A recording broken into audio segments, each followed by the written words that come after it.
Assalamualaikum warahmatullahi wabarakatuh.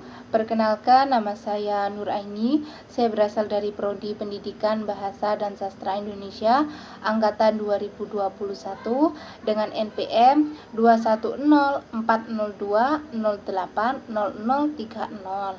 Baik, di sini saya akan mereview materi pertemuan ke-14, yakni tentang ketahanan nasional untuk memenuhi tugas dari mata kuliah pendidikan kewarganegaraan.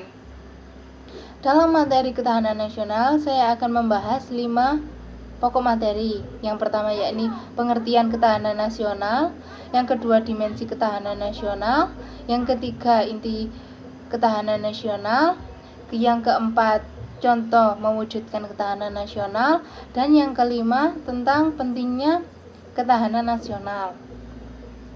Baik, yang pertama yakni pengertian ketahanan nasional.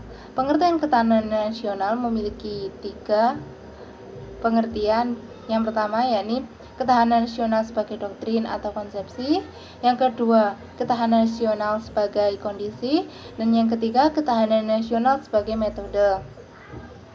Ketahanan nasional sebagai konsepsi adalah konsep khas bangsa Indonesia, pedoman pengaturan penyelenggaraan bernegara yang berlandaskan dengan ajaran Astra Gatra. Yang kedua yakni ketahanan nasional sebagai kondisi. Kondisi dinamis bangsa Indonesia yang berisi keuletan dan daya tahan. Yang ketiga yakni ketahanan nasional sebagai metode adalah cara yang digunakan untuk menyelesaikan masalah atau persoalan atau ancaman kebangsaan melalui pendekatan Astra Gatra yang sifatnya integral komprehensif. Yang kedua yakni dimensi ketahanan nasional. Ketahanan nasional memiliki dimensi seperti ketahanan nasional ideologi, politik, budaya, serta konsep ketahanan nasional berlapis dimulai dari ketahanan nasional diri, keluarga, wilayah, regional, dan nasional. Yang ketiga yakni inti dari ketahanan nasional. Inti dari ketahanan nasional adalah kemampuan bangsa Indonesia atau bangsa dalam negara untuk menghadapi segala ancaman, baik yang dewasa spektrumnya semakin luas dan kompleks, baik dalam bentuk ancaman militer maupun ancaman non-militer. Yang keempat yakni contoh mewujudkan ketahanan nasional. Hal tersebut dapat diterapkan seperti dengan bela negara, baik secara fisik maupun secara militer. Secara fisik dapat dilakukan dengan memanggul senjata, yaitu menghadapi. Secara non-fisik dapat diwujudkan melalui meningkatkan rasa cinta tanah air, menumbuhkan kesadaran berbangsa dan bernegara, dan berperan aktif dalam memajukan bangsa dan negara.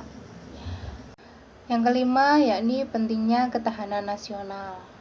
Bangsa Indonesia harus memiliki ketahanan nasional karena bangsa Indonesia memiliki peran terpenting dalam menunjang keberhasilan tugas pemerintahan, seperti tegaknya ketertiban, terwujudnya kesejahteraan, kemakmuran, dan terselenggaranya pertahanan dan keamanan.